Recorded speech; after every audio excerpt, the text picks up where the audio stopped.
So I found that during my time of doing taxes, I see a lot of young people come in and they're not prepared because they don't want to store away any money. For them, it's about right now, right now, right now. But the future comes really fast. Time flies. We get to a point in our lives where we one morning we're 30 years old and the next week we're 40. So it flies. Explain to a lot of my clients that pre-preparation is important. Start storing money away. Start putting money in investments that will grow you interest. Any way you can put it away ahead of time and not touch it is always a blessing. Um, we should always prepare for the worst, for the future. We should always prepare for the future rather.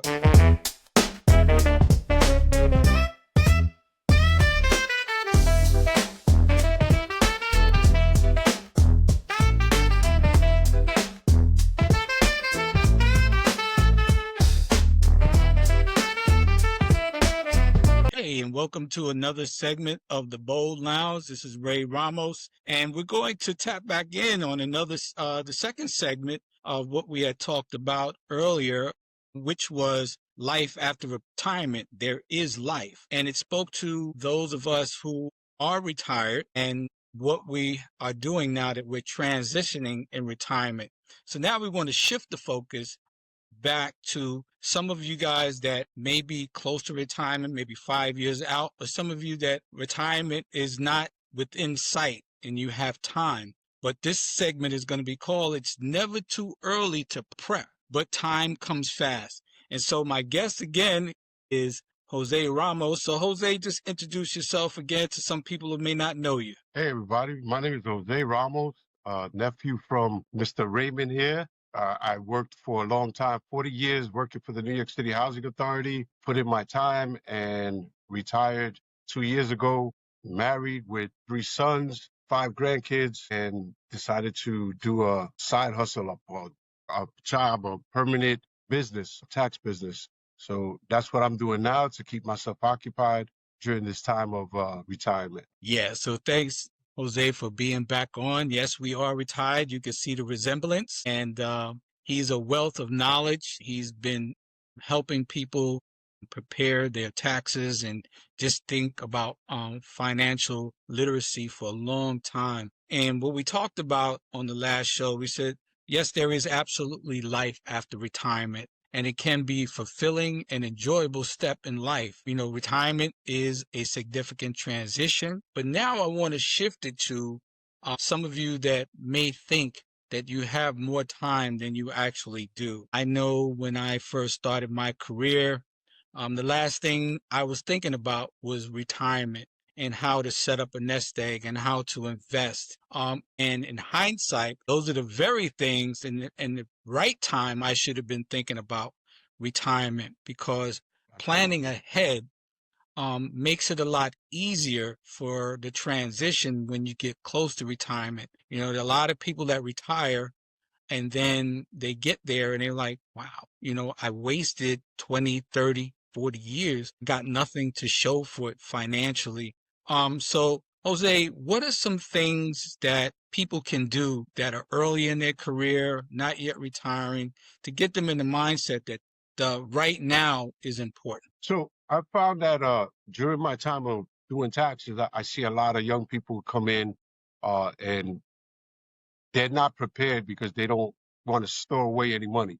For them, it's about right now, right now, right now. But the future comes really fast. Time flies. We get to a point in our lives where one morning we're 30 years old and the next week we're 40. So it flies. Explain to a lot of my clients that pre-preparation is important. Start storing money away. Start putting money in investments that will grow you interest. Any way you could put it away ahead of time and not touch it is always a blessing. Um, we should always prepare for the worst, for the future. We should always prepare for the future rather than the worst. But it's Ks are okay. IRAs, Roth IRAs, if you're tech savvy or if you're stock savvy, stocks, it all depends on what you are preparing for. You can do it if you put your foot forward. Now, you mentioned going into stocks and investments, should one be looking at speaking to I guess, a CPA or someone that's knowledgeable to help guide them and show them where to put their monies? Absolutely. And again, you need people, right? Even as a Christian, we have a community, and we should always be building that community. That community should be people that are more knowledgeable than us to get to where we want to get to. If you have a tax analyst or a tax specialist that knows what they're doing with taxes, they can guide you. Again, that's one of the reasons why I got into this business, because I can always help. I loved helping people. You should always speak to people that are invested. If they're not invested in stocks, then you can't ask them a question. You can't go to a mechanic and ask a mechanic about your health issues. It's not going to work. You can ask them about the car, but you can't ask them. So go to the professionals. Find people that you trust. Find your circle. Team building is important, right? At the end of the day, though it's not a job, it is. It's your job. It's your job to benefit your future, right? If Right. you don't attack your future, nobody's going to care about your future, only you. So team building is important. The right team around you, good family around you, God-fearing people around you. Why? Because they understand what it is to build. They understand what it is to join together as a family and lift each other up. And I think that I that like what you said. Surrounding yourself with like-minded people, right? You can't surround yourself with somebody that doesn't look at finance and investments. They're just not the right circle. If you want to get around people that, or you want to get into investments, you need to get around people that have invested and are successful in that. And the other part of it that you mentioned, the faith component, we were always given biblical principles in my church. And the first thing that we have to understand is the first things that you do with income or increase is you tithe and give the Lord his portion, right? Tithe and give the Lord his portion. Pay your bills on time. One of the things that can hold us back financially is when we overexceed our debt and then we're trying to pay back the minimum payment, which keeps us in debt even longer because we don't understand that we're paying interest if we're not trying to pay off that debt in a timely manner and give and exceed the amount that they're asking for. These people trap you with saying, well, you owe us $30,000, but you only got to give us $20 a month. Well, if you continue to do that, you're paying double absolutely, of what you actually are asking for, right? and So you're pay never your going to get out bills of on debt. time. Save systematically, invest. Spend wisely and responsibly. That means you don't buy what you don't need and you don't spend what you cannot afford to spend. We have a problem with living within our means. That means a deal is never a deal if it does not factor into your budget. So when we're young, we're thinking about, okay, I got a good income. How can I spend it? Right? Hmm. And our money goes out. I was guilty of that. Our money goes out to everybody else, but it does not come back to us. That's a lesson that I'm learning later in life, that I got to pay myself first. So what is your opinion on people having an emergency fund? That means actual cash at home. Problem with it, I think it's a smart idea. Again, getting back to your point, spending my son, the pastor Jovan, he said with his kids, he gives them something they need, right, for like a Christmas present, right, or a birthday present, something they need, something they want, and something to read. Like those are the three. So when we're looking at buying things, do we really need it or do we want it? If it's something we need, we get it. If we don't need it, we leave it alone. And that will help us to grow that part. As far as having money at home, it's always a beautiful thing because there's always an emergency. If you own a car, if you own your own house, refrigerators break down, stoves break down. So it's always good to be prepared by having an emergency fund. People don't realize it's as easy as saving $20 a week in an envelope somewhere, putting it to the side and never touching it, just forgetting that it's there. It's the same thing with retirement. You take your money. You have to be wise, right? And talking to people and getting the right team is important because you don't want to just throw your money into any old pension, because the way things are today, people are stealing pensions, people are taking money. So you have to be wise when you put your money so that you don't lose it. Um, and I think that everybody should be doing something for themselves and for their family. One thing that I learned is about not so much leaving an inheritance for my kids as far as cash, but leaving an inheritance that they know what to do in life, right? Like my kids, they saw me work all the time. So my sons, all three of my sons work hard. They all have jobs, they all work, and they know what it is to get up in the morning and go to work. So when you leave an inheritance, you leave an idea for people to know what to do. What am I doing? You know, are you preparing for your future? I don't have to worry about my future, especially young people, right? I don't have to worry about my future. I got plenty of time. No, time is not your friend at this point. It comes and goes like that. Bam, before you know it, I remember I was 18 years old. I'm going to be 63. What happened? The time just flew. So Exactly. it's imperative to prepare. Keep cash flow for emergency use only. Not, oh, I want to go buy these tickets, and then spend it on tickets. No, emergency. The car broke down, the stove broke down, anything, whatever it is. I can't name all the things that can happen, but just to be prepared, being prepared is a beautiful thing. The Bible tells us to always be prepared in and out of season, be ready. Exactly. One of the things, I don't know if it was in your pay system, but if if you're familiar with it, one of the things was paying extra into your pension, Hmm. right?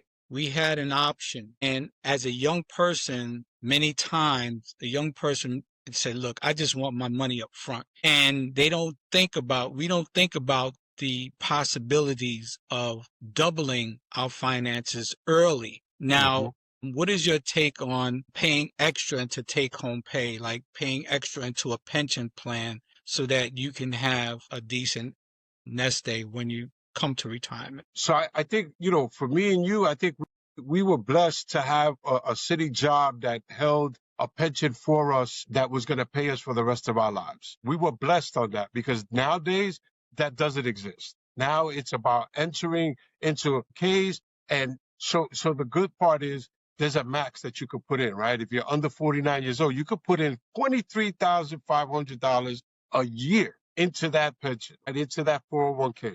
Here you go. 1 year, $23,000 saved. 2 years, you got $47,000 saved. Before you know it, you got $1 million when it's time to get retired. Extra is always good, right? Because people always say, but I need ends meet. It's almost the same thing with tithing. People don't tithe because, oh, if I give God my tenth, I'm not going to have enough to pay my bill. In the Bible, it's very clear. Test me on this, and you will see that I will take care of you. It's there, right? And I've seen it for myself. Tithe no matter what. You give your tithe to the church, you give your tithe to God, and then you put extra for yourself. Pay yourself, like you said earlier. Pay yourself first, right? Make sure that you have yourself first. And then you'll have extra to do other things. But make sure you put it away. I It's think the imperative most to put important extra. thing, I think the most important thing when we mention tithing, for those of you that are listeners that are not saved yet, it's implore you to read up on what financial literacy is in the church and tithing. Many people misconstrue it with, oh, I'm just giving money to a pastor so he can live a lavish life. No, you're being obedient to what God has asked you to do. He says, bring ye all the tithes into the storehouse, that they may be meat in my house. And so we ask God to pour out the blessings to us, but we're not obedient. It's all about obedience. It's not about Absolutely. where the money goes or Right. any of that other stuff. It's about you being obedient to what God has done for you. And so in your faith walk, it's a more of a test of just where you are in your obedience and your following. The other part of it too is that when you save systematically and invest, you also build a routine of how you want to invest your money, how you want to save your money. I'm in the process now, and like I said, a lot of these things I'm learning I learned in my latter years of sitting with my children now and going through their finances and seeing what they're taking in and I implore everyone else, sit down and do a financial analysis of just how much you take in every month, a list of what you pay in your bills, how much money you save, how much money you give in tithing, so that you can see where you are financially. I think many times when we're making money, we don't take the time to see where our money is going Hmm. and see how we can actually be utilizing or taking advantage of. What this show is about, you guys that are still early in your careers, in the middle, and you still have time. So when we talk about these things of having a little emergency cash flow in the house, that's just in case something of spur of the moment comes up. If you can have at least $1,000 in your dresser drawer, that's money that's emergency. And if you take from it, you got to put it back. If you're looking at investing, if you're looking at savings, right? We want you to think about paying yourself first before you pay anybody else. So now it's to the point where if I get my retirement, I say, you know what? I'm going to throw 1,000 or 1,500 into savings and I'm not going to look at it. It's just going there. Whatever it is you can afford. It doesn't have to Right. be that, but whatever it is that you can put into a savings, then you know that everything else is money that you have to sustain yourself. Rent, mortgage, car payment, food, utilities, those And certain again, things like that. even like what you were saying, that's why I said a tax specialist, a tax analyst, somebody that can give you tax advice by taking all your information, bringing your information to that person and saying, okay, here's what I have, this is what I want to do. And then we can input all that information and say, okay, here's where you're at. If you do this, you do this, you do this, you do this, you're going to be here. And again, it's so imperative that we communicate, right? I think that when I was a kid, my parents never spoke about money, right? They would frown on it. Oh my God, my rent is due and I don't have the money. Yeah, exactly. They put it in the bra, right? Those kind of things. But now we have to.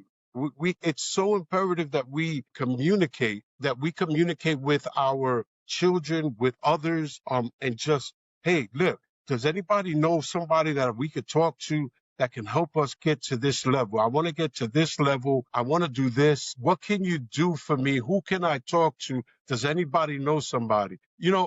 Word of mouth is how I've gotten a lot of my business, right? I've done really good work for a lot of people, and they told the friend and they told the family member, and that family came. And now I'm expanding. Now my goal is to, like this podcast, to educate people on what to do next. Right? That's what this podcast is really about. Don't wait until it's too late, because then you can't do anything. Again, biblical principle. And for those that are not saved, there's a biblical principle behind that, right? You don't want to wait till the last day to find out that you're going to hell. But, those are the facts of the matter, right?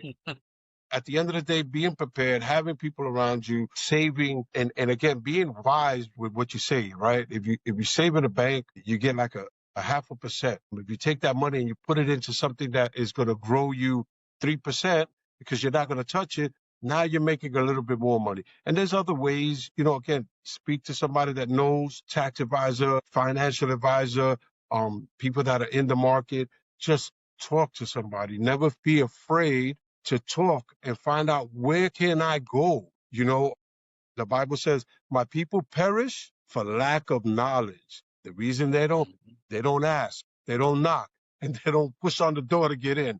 When that happens, we fail. We fail ourselves, we fail the people around us, and we fail God, because God has created us to do these things. Look at this, folks. We bringing you some serious nuggets. We're kind of helping now the next generation coming behind us. And that's what it's all about. When we reach a certain level of financial stability, or we're good, so to speak, where we can pay our bills and still have a little bit of money in the bank, we fail to tell the next generation how they 100%. can be better than us, not like us. When we want to bring people up, we don't want them to be like us. We want them to exceed us, because we had to go through some things and go through some failures so we can get to where it is. And I know I touched base on the mental health aspect of it. I said, it can be a time to prioritize your physical, mental health through exercise, hobbies, social activities. And when we don't prepare early, it can create a lot of mental health and mental stress on someone that is about to retire. Because I can't imagine someone getting right at the end of their career and having nothing to show for it. But tell us a little bit about how mental health and having that strong mental stability early can keep you from the anxieties and fears that can come later if we don't plan correctly. Absolutely. Mental health is key, right? Everything revolves around mental health. If we're not mentally capable of handling what's coming our way, we lose it. We fall apart. What is it? They say babies, jobs, and marriage create a havoc in our mental capacity, right? When we don't have enough money to pay the bills, we start to stress. When we have a new baby, we start to stress. How can I take care? So finding help, right? And it doesn't have to be professional, but it's a beautiful thing because it's available, right? Whenever something is available, you should take advantage of it. I think that, again, one of the key things that we've taken away from this is a team, right? If I have a team of people, I have my uncle, I could call him and say, hey, Uncle Raymond, I need some help. I need to talk. So I need to bounce something off of you and just share it, whether it's I'm stressed out right now, or if I have to go to a therapist and talk to a therapist. It's not a bad thing, but it's an important thing. It's a way, and you're never too young. You're never too young. You're never too manly. You're never too ladylike. You're never too anything like to need help, right? I think, again, growing up, in our generation, growing up, it was frowned upon to ask for help. Nah, you a man, handle it. But the reality of it is we all need help. Mental health is a process. One of the biggest processes for me was, how do I look at situations? Am I looking at it with a cup half empty, or am I looking at it half full? If I look at it from the positive standpoint, right, which is half full, I know that there's a better way. People tell me, oh, I say, how you doing today? They go, it could be better. And I say, yeah, but it could be worse too. Right? So you're always looking at a positive way to look at things. It's never as bad as we make it out to be. God doesn't want us to fail. He doesn't want us to fall apart. If you have God in your life, and if you don't, find out, ask us. We have our information. You have the podcast. You can always throw some messages. Whatever you need to do, if you need our help, we are here to help you, right? That's what the purpose of these podcasts are. We're not just here to talk to ourselves and try to sound important. We're not important at all. It really is God-centered. This is all about God first, and team of people that are willing to put themselves out there for you. Team us, Yes. so to speak. And that's why I like what you mentioned. You mentioned God. You mentioned seeking a therapist. You mentioned another accountability partner. And I'm speaking to the men right now because the women, you guys are more transparent. You will talk to each other. You will call up a girlfriend and tell a girlfriend how I'm feeling, and the girlfriend will come over with a bottle of wine and sit down, and you guys will work it out. Guys don't do that. Yep. Guys are not open that way. They think of it as a weakness if they talk to another man and say, yo, brother, can you give me some help? Brother, I really appreciate you, man. I love you. Guys, they have a taboo. Whoa, what do you mean you love me? And they're afraid to reach out because, like you said, we've come from an era where somebody told you how to man up. They said you had to man up, but nobody knew what that meant. Nobody could ever give you, if I could go back in time right now and tell somebody, you told me to man up, define that. What does that mean? Yeah. Because many times they didn't know. It was just something that was told to them. What does that look like? Well, when you man up, It's a it means that passing it down. you pick up your big boy pants, you confront your issues, and you get help, right? God tells you that, we can't go through this life alone, that you need a partner to help you. If it's not your marriage partner, you have an accountability partner. We are men of faith. We can talk to each other and say, look, man, brother, I don't need a yes man. I need somebody. If I call, you're going to tell me straight with no chaser, yo, you're jacked up, bro. You're not doing it right. These are the things you need to do. I know somebody. I know a guy that you can talk to, and then, because that's the physical, right? Until people come to the realization of what we know, they only look at the physical and what they can do. I'm having a problem. I can't do this. I. But if you have someone that you can trust, like you talked about the financial circle, people that are making money, people that have invested money can show you how to grow your money. People can show you how to be successful. You can't go to the mechanic to tell him to do your taxes. He's not a tax man. He's a mechanic. And so having that accountability partner. Now, the third part of that strand, just like in a marriage is a 3-strand cord. The husband, the wife, and then the most important one is God that ties it in. It's the same thing with a relationship with men. We have to be able to be transparent and find the right person or right persons to be your partners, but also God has to be in the equation to make it all make sense. To say that consider it great joy, my brothers and sisters, when trials and tribulations come your way many times, because in that process, you're building steadfastness, perseverance, endurance, things that God is using to test you, to prepare you for what he's called you. This, in essence, what we're doing right now is the same concept. Before you get to, or while you're working and dealing with the trials and tribulations of your job, prepare. Deal with what you're dealing with, but also set yourself up financially so that when you get to that point, you proved you had the endurance, the steadfastness, the discipline to get you through so that you can have something. If we work for the city, we didn't work to become multimillionaires. If we wanted to do that, we'd be in a whole different line of work. We came to work for various reasons. It provided us the stability, it provided us the resources, but it also gave us an opportunity to be comfortable when we finished our days of employment so that we can enjoy it, right? People look at me all the time and say, oh, you and your wife are always traveling. You're going here, you're going there. You must have $1 million. No, we don't have $1 million.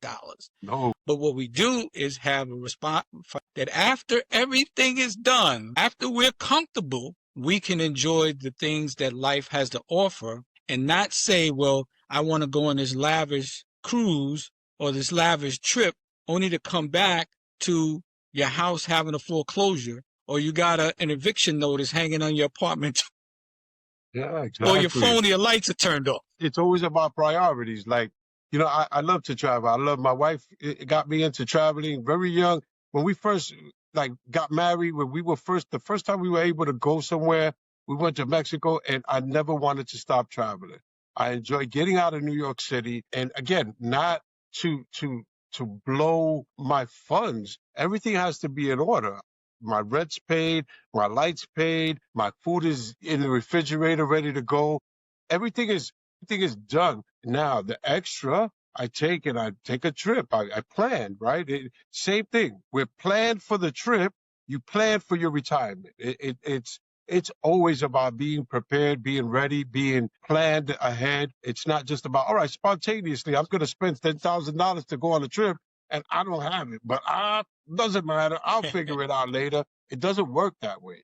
You put yourself in financial debt to live above your means, and that's when you get a lot of problems. So, Jose, thank you for again coming on this podcast. Please let everyone know your tax consulting business. Yeah, my business is Serve, Prep, Go. I serve God. I serve people. I prep stuff, taxes, and even advice, and I go. I sometimes can go to you if I need to, and it's .com. You can find me on I have my own website. My email is jose@serveprepgo.com. Feel free to reach out if you have questions. First one is free. And if you tell him that you came from the Bold Lounge, he'll look out for you. He'll make sure Absolutely. that you get told the right information. That's what we aim to do here at the Bold Lounge, is provide you content like this, content that's going to help you elevate, evolve, and transform your life, right? Because we want you to be bold. We want you to believe in a higher power, right? Overcome the obstacles that may go your way, provide you the strategies that you need in order to lead yourself first, lead your family second, and then lead where God calls you, so that Amen. eventually you can deliver the finished product. That means job well done, my good and faithful servant. So it's been my pleasure to have Jose Ramos on the call. It's my pleasure to serve everyone that enters the Bowl Lounge. And please look forward to more impactful and empowering content. God bless. Bless.